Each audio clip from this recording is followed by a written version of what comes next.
Welcome everyone. I'm here with Professor Ervin Laszlo and we're going to talk about his new book, The Survival Imperative. Ervin, thank you for being here. Nora, it's my pleasure. Thank you. So this is your newest book. This is following up the Upshift. And I really like the subtitle which says, A Guide to Returning Peace and Harmony to the Planet. So what do you think? When was the last time when we as a species were in peace and harmony on the planet? Or that never happened, or we are striving for it because it never happened, or we know that it happened before so we can strive for it? Being peace in harmony with the planet is not a simple condition. It's part of a long process. We are moving in that direction, otherwise we'll become extinct on the planet. There is hope in the future. We'll never be in perfect harmony, in perfect peace, but I think we can improve that condition. But you have to take into account that the peace and harmony that we had before was local, much more local than it is now. Now we live in a global world, in a globalized economy, globalized business, globalized values, globalized social media, and globalized weather patterns. Everything is now on the global level. To live in peace and harmony with the global level is a much greater challenge than we ever had before. When we talked about our world, our setting in this world, our country, our region, our community, our religion. Now we have to talk about humanity and the planet as a whole. We have never been in this situation before. And no wonder that we cannot find our way to our peace and harmony fully on that global level. We are searching for it. It's something that's emerging. Yes, we are searching for. It's a painful evolution.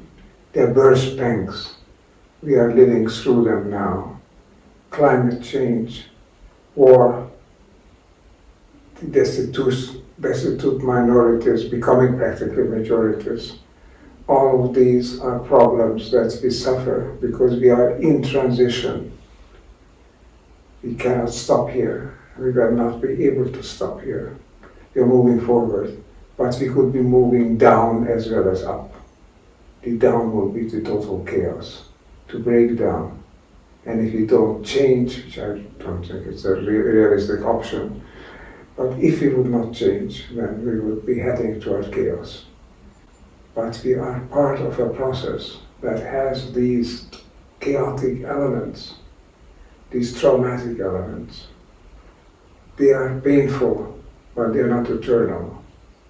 They are part of a process. If we are wise, if we see beyond the surface, then we'll see that we are moving up to a global level and we are working out the way in which we, human beings, close to 8 billion people on this planet, can live together in such a way that we don't kill each other and we don't destroy our environment. It's a very big challenge, but I think we are now tackling it despite of all the problems that we had. We are tackling it. Humanity is moving towards the planetary dimension. This is what you call in the book basically the upshift. That's our way to go up, otherwise we are going down. Up is to evolve consciously, is to evolve with nature, evolve as a human species built into a planetary system. That is up. It's not becoming separate, it is not growing in some unique way. It's learning to grow together. Instead of going together, we have to learn also that the going means growing, not in a unilateral, mechanical way, in which one thing grows at the expense of the other, growing really together as an organic whole, as a part of a system which is coherent and which is whole. So that, I believe, is the problem, to perceive that we are on the way and we can reinforce the way we are going, not the violent part, not the war part, but the planetary coherence part. What I really like about this book is that it has so much information, but it's still a very, not thin, but a book that it's not too thick, so people wouldn't be scared to read it. And it's full of information condensed in such a way that it's still understandable. And I think this is why basically everybody should read this book, right? Thank you, Nora. I've written it because I think it's good for people to know. I am not interested in conveying what I know. I'm interested in conveying things that I believe are good for people to know. And I do it as concisely as possible. You know, when there are people who are just beginning their career, as teachers, for example, then they try to teach not only everything they know, even more everything they think they know, they hope that they will know. When they're a bit more mature, then they do teach everything that they know. But when somebody is really mature, then he doesn't teach what he knows, but he teaches what he believes the student, the disciple should know. And that is, I think, something he can put together in such a way that he or she who's reading the book can understand it, can go home after having read it for a day or two and say, this is what I learned, this is what I got out of it, and this is what sense I can make of it. It doesn't call for an encyclopedia. It calls for a few chapters that spell out the problems, that spell out the way we can handle them, and spell out which way, what would be the kind of world that we would lead, that we would live in if we continue on this way. All the chapters are in order, so we start with the history of where we came from, and then where we are going, why do we need to go and do the upshift, and how can we do it. And this is what I like, because you actually give us clear instructions. It's not just a sort of, this is what we do and that's it, but you actually give us clear instructions and how to be the change you want to see in the world.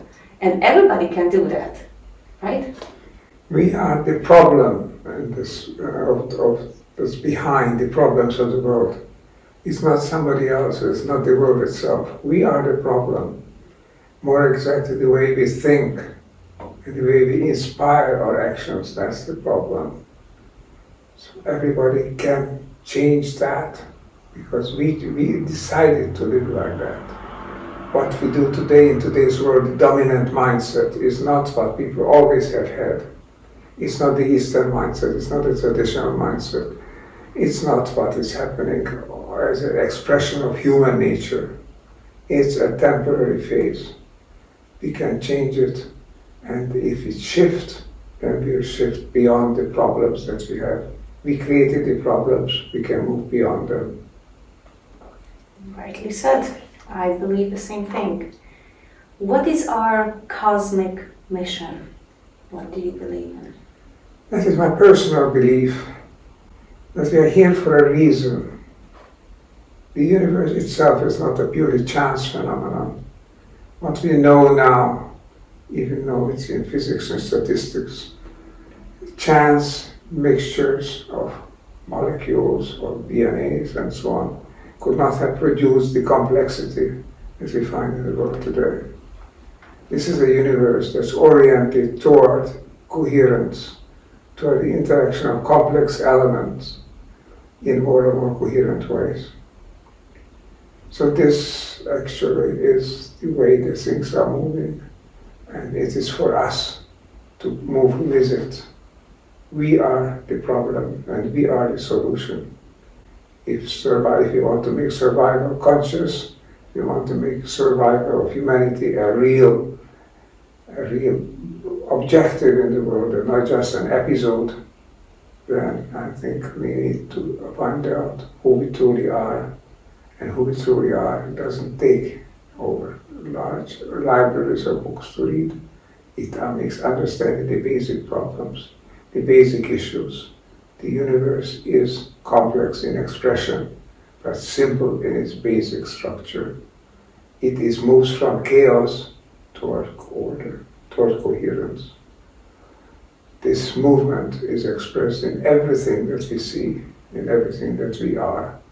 Recognizing it, it means living more in harmony with the world around us. Thank you, Ervin. I also really like the fact that at the end of the book, there's not just notes and references to everything that you said, but there is a huge list of organizations that we call upshifting organizations. So they are basically different organizations that are already contributing to the upshift. So if people are interested, there is a list in probably all the countries that are mentioned here, not just the US, but Italy, Japan, India, UK, Hungary, South Africa, and so on, that are already working on this upshift. I think that was a great idea to include them, because this way people can connect. Because I think one of the things that are very difficult is if you read this book, then you want to connect with like-minded people. And this way it might be easier for people to find each other. People always ask, what is the evidence? And that's one question that I wanted to answer. There is evidence that we are actually shifting in the direction, as I just mentioned, in the direction of wholeness and working together on a planetary level. This takes place, so that there is no reason for depression, no reason for skepticism. We can connect. You can connect, each of us, and my readers can connect with any of the others. Today we live in a world in which connection is possible.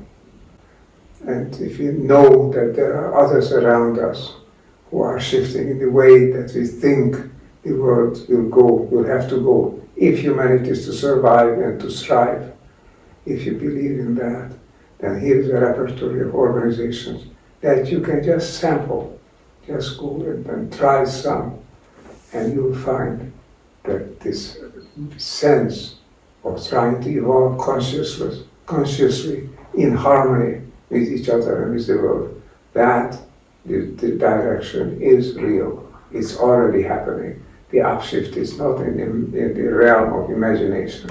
It's already taking place. That's a beautiful thing, and I hope that our audience are actually feeling it, because I do.